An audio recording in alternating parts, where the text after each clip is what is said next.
That prays together stays together.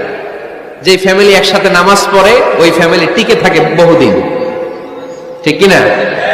I repeat, the family that prays together stays together. বৃষ্টি যদি হয় কখনো, বৃষ্টি বাইরে প্রচন্ড বৃষ্টি, আপনি জামাত ধরার জন্য মসজিদে যেতে পারতেছেন না, তখন ঘরের সবাইরে নিয়ে আপনি জামাতের ইমাম হবেন। দরকার আছে না নাই?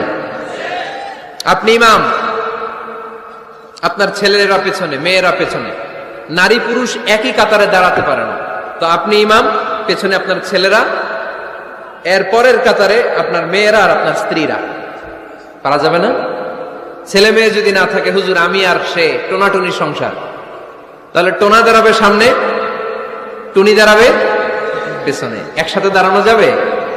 আমি আর আজকে সভাপতি লিয়াকত ভাই দুজনে মিলে যদি জামাত করি একসাথে দাঁড়ানো যাবে? আমি এদিকে, লিয়াকত ভাই আমার ডানে, ঠিক কিনা? কিন্তু টোনা টুনি যদি দাঁড়ায়, টোনা দাঁড়াবে সামনে, টুনি দাঁড়াবে বরাবর পিছনে। মাসালা বুঝতে পেরেছেন?